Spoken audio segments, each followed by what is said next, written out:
ده ويل ترينر قاعد في يوم بيحكي لأليشا صاحبته عن زمان لما قطع ديل الفار وسابه قاعد محتار، فبيفتكر ان الساعه جت 6:15 وان شفتها خلص ولازم يمشي، فبيدخل يصور اعلان شامبو في الحمام، وهو طالع بيفكر يركب البايك بتاعه، ولكن صاحبته بتقول له في كمين اخر الشارع ففكك، وبينزل ويل ولكن هو بيعدي الشارع بيقابل عيل هربان من الكمين فبيخبط فيه وبتحصل الحادثه. دي بقى لويزا كلارك اللي بيدلعوها ويقولوا لها يا لوي، بتشتغل سيلز في مطعم جنب قلعه قايتباي، وفي يوم بيدخل عليها 2 زباين لابسين تايجر وبيقولوا لها مساء الخير عندكم رجال اعمال، وفي اخر اليوم بيجي صاحب المطعم يقفل الباب عليهم سوا، فبتقول له ايه ده في ايه؟ فقال لها المطعم فلس وشطبنا يا روح امك. بتسيب لويزا الشغل وده بيخلي عيلتها في وضع سيء لانهم محتاجين الفلوس دي، فبتروح مكتب التوظيف وهناك الموظف بيقول لها انا جربت معاكي كل الوظايف وفشلت فيها، فقالت له غصب عني، فقال لها يعني شغلانه البيوتي سنتر كملها؟ قالت له انا مش شاطره في حاجات البنات. طب ومصنع الفراخ؟ قالت له بقرف. طب وانك تبقي انفلونسر؟ قالت له ما بعرفش ارقص قدام الكاميرا، ولكن بيقول لها ان في وظيفه واحده متاحه وهي انها ترعى شخص عاجز غير قادر على الحركه، فبتوافق عليها. وفي اول يوم شغل بتصر امها انها توديها على سنجة 10، فبتلبسها خدعه بصريه وبتروح تقابل كاميليا اللي بتعرفها ان الشخص اللي هترعاه ده يبقى ولي ابنها، وبتاخدها عشان تعرفها عليه. فاول ما بيدخلوا عليه بيبص لها ويقول لها شفت الفارس المحتار؟ فلوي بتقول له ايه؟ فبيقول لها راح مشوار وجي، وبتتعرف لوي على ويل وناثان الدكتور المعالج بتاعه، وبترجع البيت عندها وبتدخل المطبخ وبتقول لهم عندي خبر حلو انا جعان، وبيسالوها اتقبلت في الشغلانه صح؟ انا جعان. فقالت لهم ايوه وهستلم وظيفتي من بكره انا جعان. بتحاول لوي انها تثبت نفسها في شغلها الجديد، وبتحاول انها تطلع ويل من الحاله اللي هو فيها فبيرفض، فبتحاول انها تطلعه شويه يشم هوا فبيرفض، فبتحاول انها تطلعه من احزانه فبيرفض، فبتحاول انها تطلعه عن شعوره فبيرفض. وفي يوم قفشها وهي قاعده بتتفرج على صوره قديمه ايام ما كان ليه اصحابه بيلف العالم، فبيقول لها انت بتبصي على الصور وبتقولي يا على الدنيا اللي خلتني في الاخر قاعد على كرسي متحرك صح؟ فقالت له مش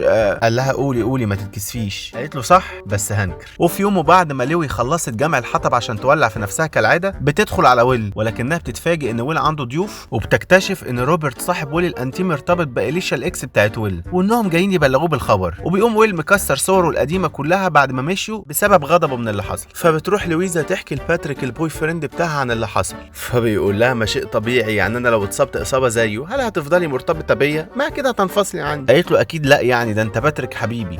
لا سيبك من الكلام ده انا عايز الحقيقه، قولي ما تتكسفيش. قالت له صح بس هنكر. بيطلب ويل من لوي انها تيجي تتفرج معاه على فيلم فرنسي من ترجمه اسلام الجزاوي، وبيقول لها يا بقى لو اقدر اشغل الفيلم بنفسي كده من غير ما احتاج واحده زيك. فقالت له الله يحفظك يا سي ويل، فكرتني بشاومي بتخليك تقدر تتحكم في الاجهزه بتاعه البيت بالكامل من الموبايل حتى وانت بره البيت باحسن سعر مقابل افضل جوده في مصر، وتقدر تجربها بنفسك في اكتر من 30 فرع في اكبر مولات مصر. وبتبتدي علاقتهم تتحسن، وبتعرف من الدكتور بتاعه ان حاله ويل للاسف مش هتتحسن لان دي اصابه في الحبل الشوكي، وان اي حد بيتعرض لنفس الاصابه ما بيقدرش يتحرك تاني. وفي يوم بيتعرض ويل لموجه برد شديده، خصوصا ان مناعه جسمه ضعيفه جدا، فبتسهر لويزا جنبه وبترعاه لحد ما يخف، وبيطلب منها انها تحكي له عن اي حاجه تسليه، فبتقوم حكيها له عن الشراب الاصفر المخطط اسود اللي كانت بتلبسه زمان ونفسها فيه، وبتقوم مغنيه له اغنيه هونكي، فقام ويل باصص للسقف وقايل يا رب اطرش دلوقتي. وفي يوم وهي قاعده بتلمع اوكر البيت بتسمع الحاج ترينر والحاجه كاميليا بيتخانقوا، وبتقول له انت ازاي موافق ان ابنك ينهي حياته في خلال 6 شهور؟ هو انت مش اب؟ وبتروح لويزا تقول لاختها ان استحاله اكمل في الشغلانه دي، انا بشوف عمليه انتحار. فاختها قالت لها يا حبيبتي انت كده بتساعديه يكمل اللي باقي من حياته في سعاده، بعدين افتكر احنا محتاجين الفلوس ها. فليو قالت لها انا استحاله اتخلى عنه في الفلوس، قصدي الظروف دي. بتقرر الاستاذه لويزا انها تدلع الزبون وتاخده الحفله موسيقيه، وبتختار مع اختها فستان احمر تروح بيه الحفله. فاول ما بتدخل على ويل وبيلف ويشوفها بيقول لها كنت فين يا احمر اللون لما كنت بس المس الكوره اجيب جون. وبيروح ويل الحفله هو وميكس الفراوله اللي جنبه، وبعدها ولما رجعوا بتيجي تنزل من العربيه بيقول لها استني شويه، فبتقول له في ايه؟ فبيقول لها شايفه يا لوي النجم منور ازاي؟ فبتبص للسما وتقول له فين ده؟ فقال لها قاعد جنبك.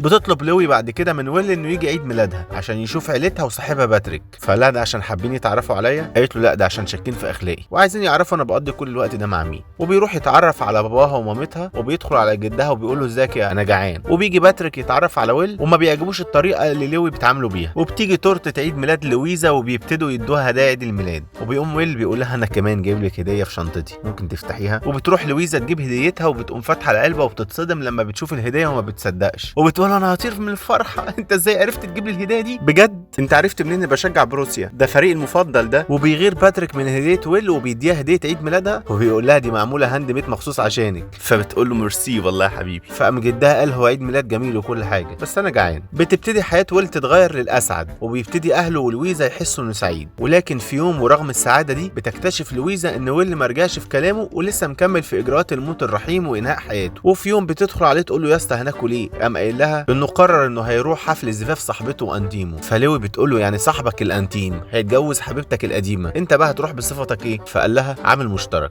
بيحضر ويل معاه الفرح، وهناك بتقول له تسمح لي بالرقصه دي؟ وبتساله انت عمرك ما كنت هترقص معايا لو كنت في حالتك الطبيعيه، صح ولا ايه؟ فقال لها انا يا بنتي ده انت جميله جدا. قالت له يا راجل قول استراح، قول ما تتكسفش. فقال لها صح بس هنكر. بتقرر لويزا انها تاخد ويل وهتقضي معاه رحله للجونه يغيروا جو، وبتروح تجري ورا باتريك وبتقول له انها مش هتقدر تحضر الرحله اللي متفق عليها معاه من اول الفيلم. فبيقول لها ازاي يعني؟ قالت له محتاجيني في الشغل. فقال لها مين دول اللي محتاجينك؟ قالت له الزباين. فبيسيبها ويمشي، وبتنتهي علاقتهم لما بيعرف طبيعه الرحله. بتسافر لويزا مع ويل وبيقضوا رحلتهم على اكمل وجه. وفي يوم وهي قاعده جنبه بالمايو بيسالها هو اللبس ده برضه شغل صح؟ قالت له طبعا ده لبس العلاج الطبيعي. وفي اخر الرحله بيقرر ويل انه يحكي لها عن موضوع سويسرا وانه قرر ينهي حياته، ولكنها بتقول له انا عارفه، وبتطلب منه يرجع عن القرار ده وهي هتقدر تخليه اسعد انسان في العالم، ولكنه بيصر على قراره. فبتسيبه وتمشي معيطه. وبيرجعوا بتحكي لويزا لاهلها عن اللي حصل. فمامتها بتقول ازاي اهله يوافقوا على ده؟ ازاي اصلا في اهل ممكن يتقبلوا ان ضناهم يموت نفسه بنفسه؟ وباباها بيقول نغير الموضوع عشان لويزا متضايقه. وجدها بيقول انا جعان. وفي اخر يوم بتعيط، فباباها بيدخل عليها ويقول لها ان ده قراره ولو انت بتحبيه بجد روحي معاه. بتقرر ليو انها ترجع في كلامها وتحضر عمليه القتل الرحيم مع ويل، وبيطلب منها انها تقرب منه وبتفضل تعيط ويقول لها بصي لي عايز اشوف وشك، ويقول لها ارجوكي ما تحزنيش. بينهي ويل حياته وبيسيب جواب للويزا بيبلغها فيه انه بلغ المحامي بتاعه انه هيديها حريه التصرف في حسابه البنكي لانها تستحق ده عشان خليته سعيد، وطلب منها ما تنساش تلبس الشراب المخطط اللي جابه لها هديه. وفي نهايه الجواب بيبلغها انه حبها من اول مره شافها فيها لحد اخر يوم في حياته.